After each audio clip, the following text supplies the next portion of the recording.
กราบสวัสดีครับพ่อแม่พี่น้องที่ช่องฟ้ามูลใช่นะครับวันเสาร์วันที่11 พฤศจิกายน 2568นะครับเนาะพาพ่อแม่พี่น้องมาสำรวจราคาควายยุทธตลาดบ้านเราง่างามอำเภอเมืองจังหวัดขอนแก่นนะครับบ้านเราง่างามอำเภอเมืองจังหวัดขอนแก่นตลาดควายน้อยเพื่อไปสู่ตลาดนี้นะครับพ่อแม่พี่น้องเข้ามาชมเราฟังฝากกดติดตามกดกระดิ่งกดซับสไครต์อยู่เลยครับเด้อเอาเพื่อว่ามันการเที่ยวหน้าเป็นราคาควายลงมือเอากล้วยแม่สาวที่ครับนี่แม่สาวน้อยจักบาทแล้วครับนี่จักบาทครับเนาะว่าท่านรู้ราคาถามพ่อยาสิเป็นมาไม่ยักบาทฮะตัวไหนตัวเนี้ย14,500พนับตัวนี้แม่สาวน้อย14,500 14,500แม่สาวน้อยแข้งขาเงาดีตัวนะครับอัตลักษณ์แก้มจำดี14,500นะครับ14,500แม่สาวน้อย120 บาทนะครับเป็นห้อง14,500เอาฝากเบอร์โทรไว้นะครับนี่ฝากเบอร์โทรไว้นะเสียจะไปยิ้มเลยเอามาฝากมาเงินจำบ่ได้14,500พนักเป็นห้องไว้ซื้อเบอร์โทรเบอร์โทรเด่นมาถ้ามันโทรมาถามแม่สาวหน่อยเลย062 638 8078เอาผู้ใดสนใจกันโทรสอบถามต่อลงนะครับมึง14,500พนักลูกแม่สาวขายไปโอ้แม่สาวจักบาทครับนี่ฟันน้ำนมอยู่เอาไว้เศร้าโอ้แข้งขาใหญ่ดีคุณโค้งสร้างดี29,000 บาท20,000ลูกพ่อได้แล้วครับนี่ลูกจะได้ขึ้นมา29,000 บาทนะครับแม่สาวหน่อยโคนดีครับควายตัวนี้โคนดีแข้งขาใหญ่นะครับแข้งขาใหญ่นะครับเปิดราคาไป1 บาทลุงหนึ่ง29,000 บาทพ่อแม่นี่เนาะ29,000 บาทกว่าปีน้อยๆนี่นะปีกว่านี่แหละครับแม่ดอนนี่ได้ครับแม่ดอนเปิดไว้20,000 บาท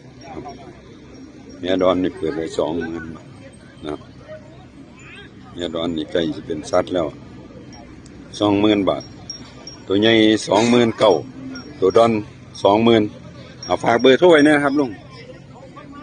837 1633เอาผู้ใดสนใจโทรสอบถามทอรองราคาเบิ่ง20,000กับ20,000เลยครับตัวดอน20,000โทรสอบถามทอรองราคาเบิ่งนะครับพอเราเบิ่งอันนี้แม่สาวน้อยสิผู้น้อยจักบาททำเนี่ย15,000แม่ดอกนี่เด้อแม่ดอกตาแม่มันสิตาแม่มันจะบาทก็ใช้นี่ที่ลูกเถิกกันนี่สิลูกเถิกกันนี่แม่ลูก25,000 บาทนี่ก็ลูกสาวเล่าสินี่ลูกสาวจักบาทกับแม่กับนี่23แม่ดอกใหญ่กับลูกเถิกนี่25แม่ดอกน้อยกับลูกเถิกนี่ก็23นะครับแม่นี่เด้แม่ใหญ่นี่เด้แม่เดียวสินี่แม่เดียวลูกเถิกลูกที่นี่ลูกตัวน้อยนี่สิโอ้นี่คือนี่ตัวนี้25แม่ลูกลูกเถิกนี่23นะครับแม่ลูกเถิกนี่23แม่ดอกกับลูกเถิกนี่เท่าไรก็25แม่ดอกกับลูกเถิกใหญ่นี่25เนาะเอาฝากเบอร์โทรไว้นะยี่ไก087 16 90239เอาผู้ใดสนใจโทรสอบถามทอรองนะครับเบิ่งควายแม่นี่แม่สาวนะครับเดือนธันวาคม2 ปีนะครับแม่สาว20 เดือนครับตอนนี้20 เดือนลูกสาวบิ๊กอุทัยนะครับลูกสาวบิ๊กอุทัยสูง139 บวกลบนะครับ139 บวกลบเปิดราคาไว้ 39,000 บาทนะ39,000 บาทลูกสาวบิ๊กไทยนะสนใจก็0897151744นะคุณเงาวัดหลักนะแม่150นะครับตัวนี้เด้อของงามนะครับ39,000 บาทนะครับเอามาเบิ่งกล้วยแปลกเป็นเท่าบาทครับกล้วยแปลกนี่7,700รถท่องไปนี่7,700เนาะตัวนี้เนาะ7,700 บาทนะโอ้ยก็บ่ห้อง8,000เนาะบ่พอหมื่นแม่มึงดูครับเขาแปลก7,700มึงดูครับกินยาเป็นตาไน7,700กินยาปวดอยู่7,700นะครับตัวดอนนี่เด้ครับตัวดอนนี่28,000 บาทตัวดอนนี่28,000 บาทราคาห้องต่อรองได้นะครับราคาห้องต่อรองได้28,000 บาทนะครับแม่นี่ได้บ้านแม่ลูกนี่ได้ครับแม่ลูก27,000ลูกแม่ย่างดีแม่ลูกแม่ย่างดี27,000แม่ลูกแม่27,000 บาทนะก็ลองได้27,000 บาทตัวดอนนี่เท่าไรก็28,000แม่นี่7,700ครับ7เอาฝากเบอร์โทรไว้นี่088 979 5572เอาผู้ใดสนใจก็โทรสอบถามทดลองราคาเบิ่งนะครับเด้อนะครับมาแม่สาวน้อยลูกสร้างอุดรพะนะแล้วว่าสร้างอุดรครับเอ้ยแม่สาวน้อยนะครับจักเดือนแล้วนี่มันกล้วยประทันได้น้องมันได้จักเดือนกล้วยประทันตกน้องนะครับท้องอยู่บ่ทันต มัน กน้อง มันใหญ่ได้หลายแม่ก็ได้แข้งขายาวดีหางสั้นสไตล์สร้างอุดรนะครับสไตล์สร้างอุดรนะครับจักบาทก็ครับนี่ผมเปิดไว้ไอ้8,500วันเรื่องราคา18,500 บาทราคาห้องไว้18,500 บาทห้องไว้ซื้อต่อรองไม่มีสายเลือดไม่มีสายเลือด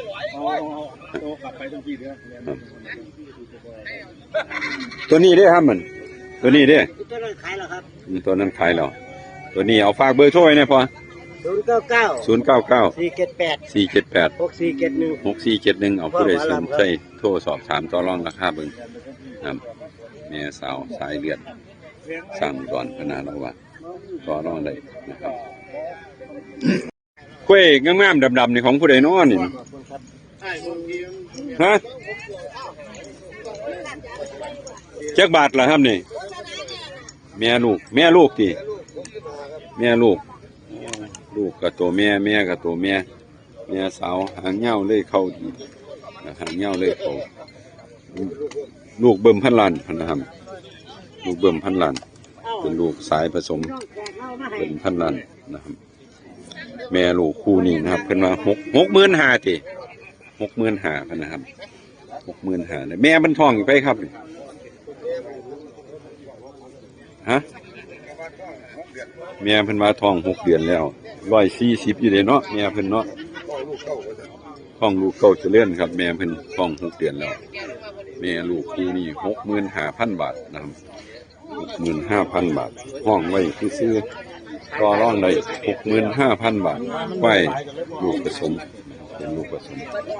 15,000 บาทได้ครับคู่นี้เด้อได้ดีอ่ะโทรสอบถามต่อรองราคาเพิ่นเอาฝากเบอร์โทรนะครับ093 524 5119เอาผู้ใดสนใจก็โทรสอบถามต่อรองราคาเบิ่งถ้าลูกก็ได้ถ้าแม่ก็ได้นะครับแม่ลูกเจ้าบาทเนาะครับนี่30,000แม่ลูกผู้ให้ลูกแม่ลูกตัวผู้30,000แม่ลูกผู้30,000นะครับเพิ่นห้องไว้ซื่อแม่ลูกตัวผู้30,000 บาทนะครับแม่ลูกผู้30,000 บาทแม่ก็135บวกคือหรอกครับ30,000 บาทเนาะฝากเบอร์โทรนะครับ087 437 3651ผู้ใดสนใจก็โทรสอบถามต่อรองราคาเบิ่ง30,000 บาทแม่ลูกผู้นะครับแม่สาว2 ปีไปครับนี่ปี 7 เดือนครับปี 7 เดือนสูงเท่าไหร่สูง 145บวกลบปะ 145บวกลบกันนะเพิ่นว่าเป็นลูกสาวไผเนาะครับ ตั้งอุดรครับ ลูกสาวสร้างอุดร ไปหลอดครบเชี่ยง สาวสร้างอุดรใบหลอดครบนะครับ 45แล้ววัดลุงดิ ลูกสาวสร้างอุดรนะครับด้วยปี7 เดือนนะครับปี7 เดือน มันน้ำนมมันเลยคน พันน้ำนมว่าท่านได้ล้นอยู่นะครับห้องไว้ราคาเท่าไหร่เนาะนี่ ครับ 55,000 บาท 55,000 บาทนะครับลูกสาวสร้างอุดรปี7 เดือน 55,000 บาทต่อรองได้แล้วตัวน้อยนี่เด้ครับนี่ ผมไปมันไปปัก ตัวน้อยห้องจักบาท เดี๋ยว8,200 ห้อง8,200ตัวน้อย8,200ตัวน้อยนะครับ